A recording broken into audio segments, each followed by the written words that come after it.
मैं वसुधा महेश्वरी हिंदी की क्लास में आप सभी का स्वागत है। कल हमने अलंकार हिंदी का टॉपिक शुरू किया, जिसमें हमने शब्दालंकार में अनुप्रास के बारे में और उसके भेदों के बारे में पढ़ा। आज उसी क्रम में हम आगे उस अलंकार पुनरुक्ति प्रकाश के बारे में पढ़ेंगे, जिसे पुनरुक्ति प्रकाश या पुनरुक्त प्रकाश के नाम से जाना जाता है।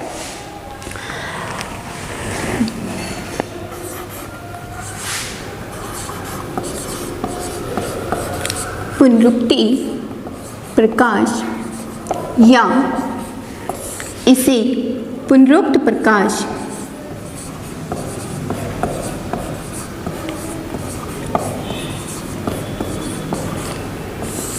कहा जाता है। जब कविता में किसी शब्द की दो बार आवृत्ति होती है और आवृत्ति होते हुए भी उन दोनों का अर्थ एक ही समान होता है, तो वहाँ पुनरुक्त प्रकाश अलंकार होता है।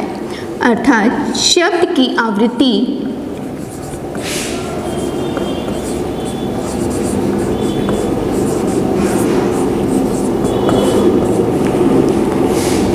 होती है, परंतु दोनों शब्दों का अर्थ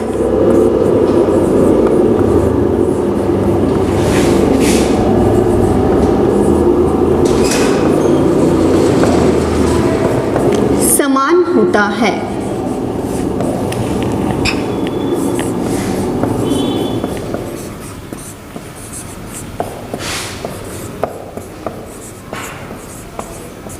जैसे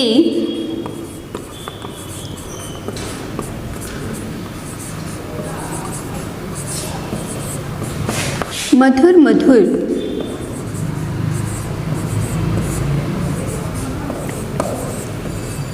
मेरे दीपक जल।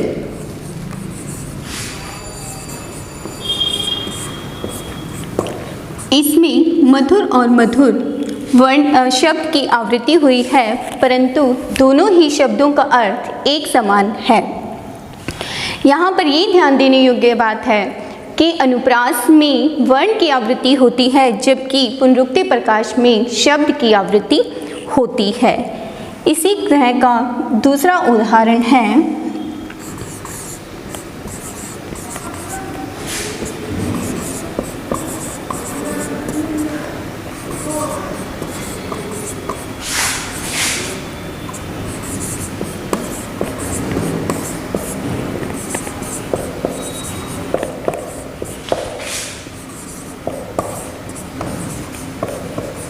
लाख लाख कोटि कोटि हाथों की महिमा।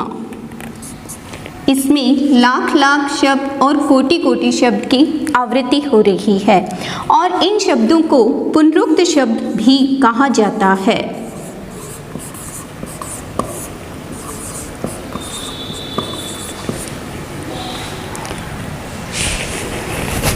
इसके आगे तीसरा शब्दालंकार है यमक।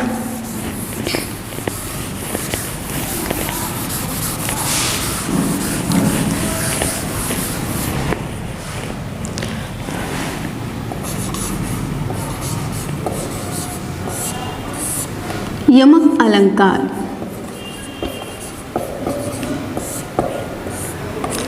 यमक अलंकार में भी शब्द की आवृत्ति होती है, परंतु दोनों ही शब्द का अर्थ अलग अलग होता है। जैसे इसकी परिभाषा है, जब कविता में शब्द की आवृत्ति हो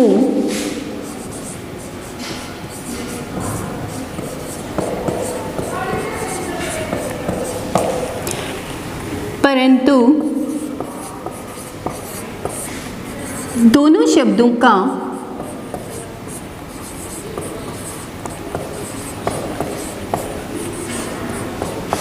अर्थ भिन्न भिन्न हो।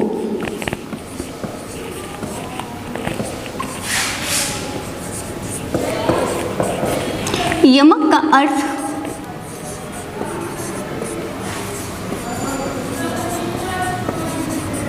दो होता है।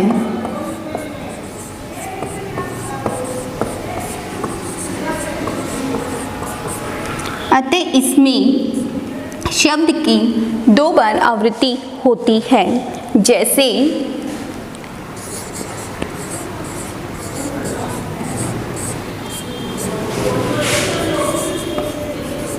काली घटा का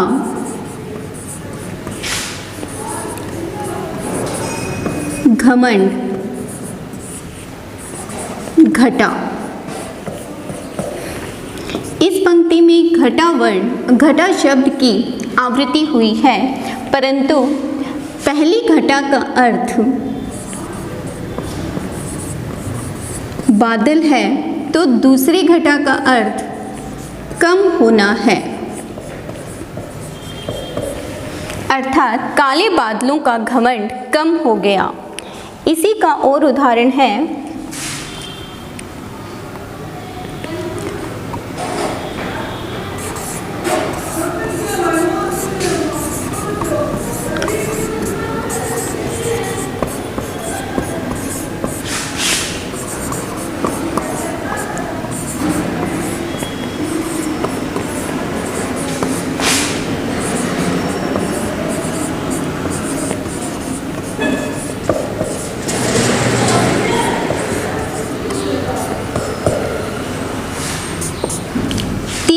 खाती थी वे तीन बेर खाती है। इसमें बेर शब्द की आवृत्ति है, जिसमें पहली बेर का अर्थ है बार और दूसरे का है बेर यानी फल, अर्थात जो कभी 3 बार दिन में भोजन करती थी वे आज केवल 3 बेर खाकर ही अपना गुजारा कर रही है।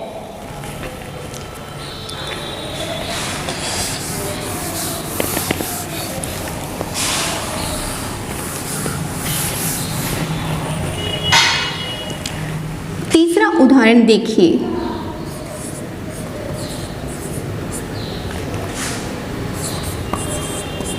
तो पर वारो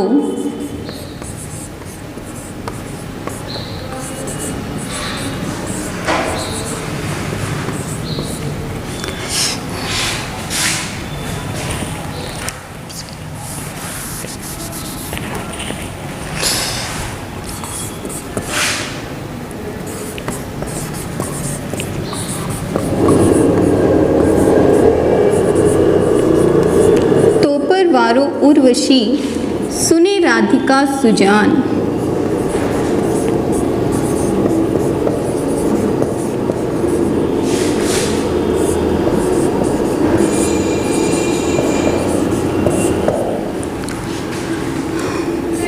तू मोहन के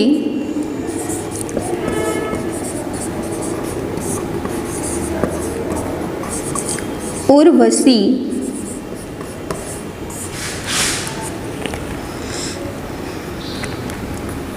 हवे उर्वशी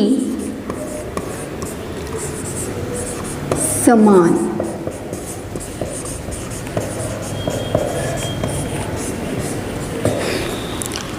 इसमें बिहारी कवि ने राधा को संबोधित करते हुए कहा है कि सुनो चतुर राधिका, तुम पर मैं उर्वशी यानी उर्वशी नामक अप्सरा को न्योछावर करता हूँ,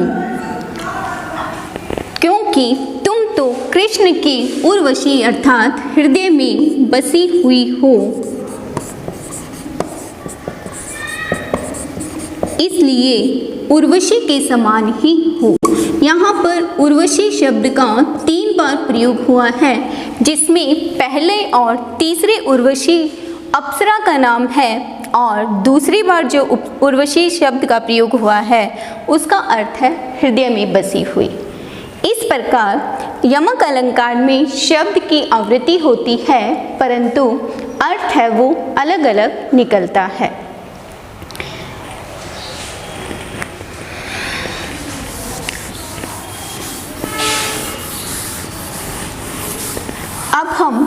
चौथा अलंकार श्लेष देखेंगे।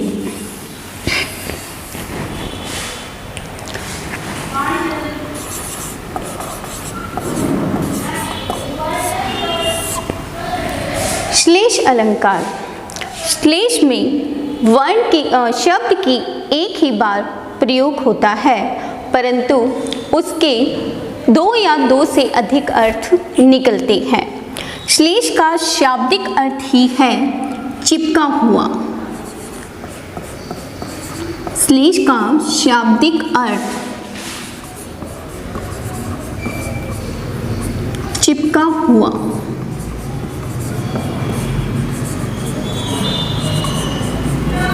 यानी एक शब्द कई अर्थों से चिपका हुआ होता है।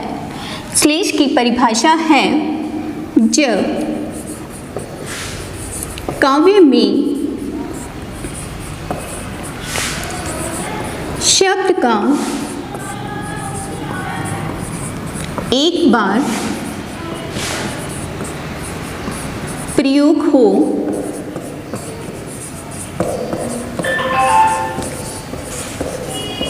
परंतु अर्थ दो या दो से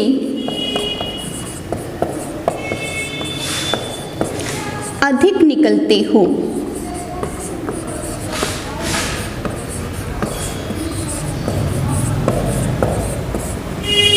तो वहाँ श्लेष अलंकार होता है। जैसे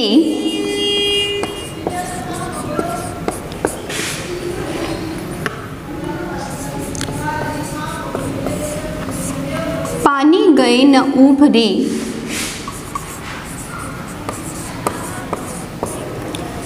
मोती मानुष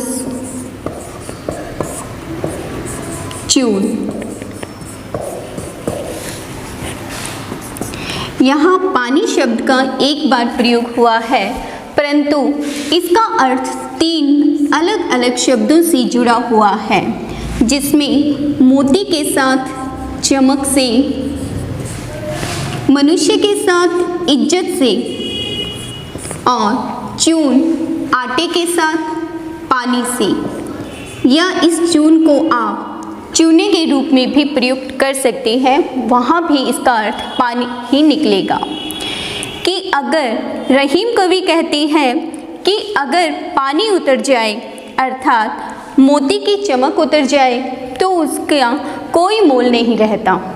मनुष्य की अगर इज्जत उतर जाए तो उसकी भी कोई इज्जत नहीं रहती, कोई सम्मान नहीं रहता। और अगर आटे या चूने में पानी ना मिलाया जाए तो उसका भी कोई प्रयोग नहीं होता। अब श्लेष अलंकार के भी दो भेद माने जाते हैं, अभंग श्लेष और दूसरा है सभंग श्लेष।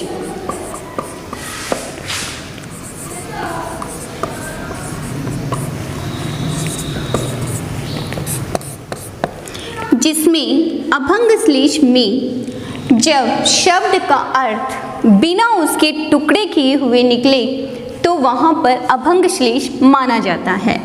जैसे इसका उदाहरण है, सुवर्ण को ढूंढत फिरत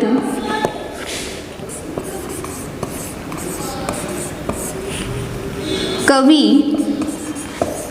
कामी चोर। इसमें सुवर्ण शब्द के तीन अर्थ निकलते हैं। कवि के साथ सुंदर, वर्ण कामी के साथ सुंदर रंग रूप,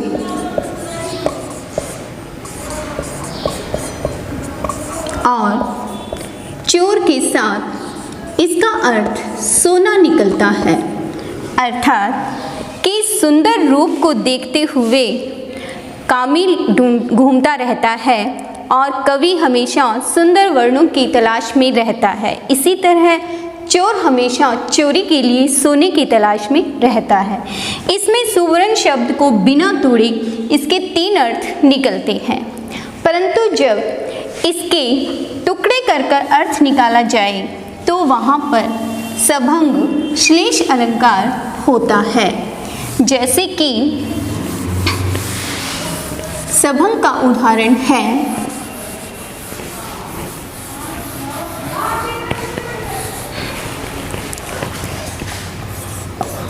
सभंग श्लेष।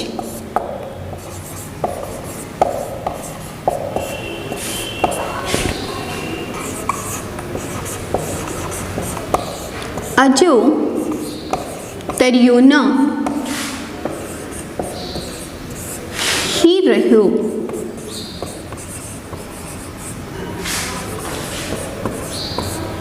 श्रुति सेवत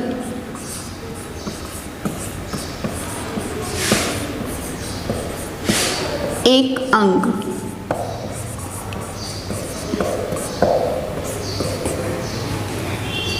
यहाँ पर तरियोना शब्द के 2 अर्थ हैं। पहला अर्थ है कान का आभूषण,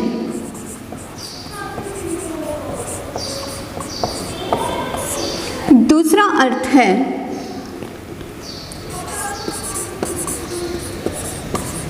तरियो प्लस ना, अर्थात इसके टुकड़े कर अर्थ निकलता है तरा नहीं, अर्थात मुक्ति नहीं हुई, मुक्ति नहीं होना।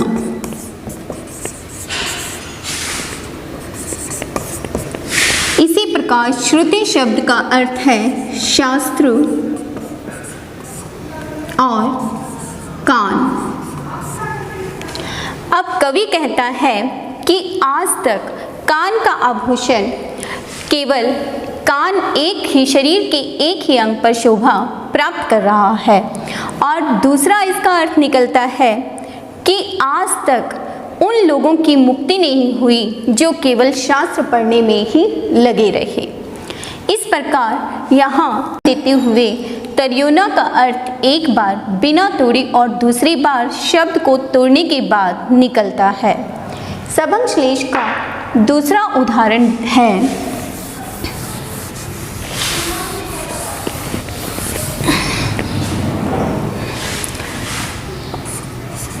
चिरंजीवी।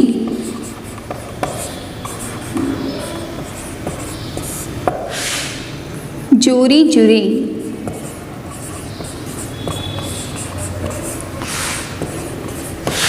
क्यों ना स्नेह गंभीर,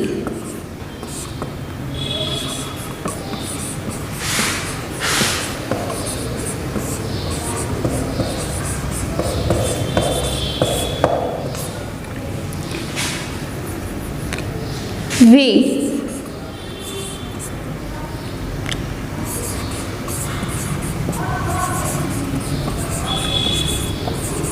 व्रज भानुजा, तो वे हलदर के वीर।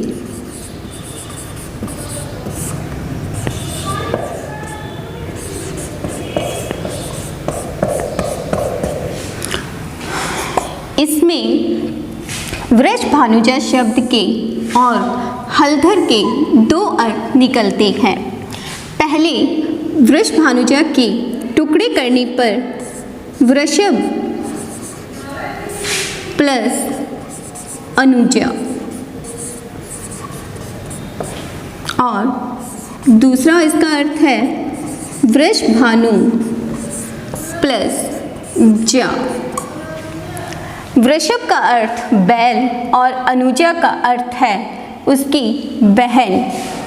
वृष भानु का अर्थ है राधा के पिता और जा है पुत्री, वृष भानु की पुत्री।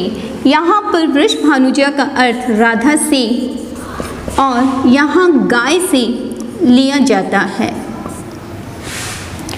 अब हलधर, एक बार हलधर किसान से संबंधित है तो दूसरी बार हलधर बलराम के लिए अर्थात कृष्ण के भाई के लिए प्रयुक्त हुआ है। कवि कहता है कि इन दोनों की जोड़ी है वो लंबे समय तक चिरंजीवी रहे, क्योंकि इनका प्रेम ही इतना गंभीर है। पहला हम कृष्ण राधा से लेंगे कि वो तो वृषभानु की बेटी है और दूसरे बलराम के भाई अर्थात कृष्ण है, तो राधा और कृष्ण की जोड़ी अमर बनी रहे। अब दूसरा उदाहरण इससे गाय वृषभानुजा यानी गाय की बहन और दूसरा किसान से लिया गया है कि किसान और गाय की जोड़ी भी हमेशा बनी रहती है। इस प्रकार ये सभंग श्लेष का उदाहरण है। तो हमने आज शब्द अलंकार में पुनरुक्ति, प्रकाश, यमक और श्लेष के बारे में पढ़ा। कल हम अर्थालंकार करेंगे।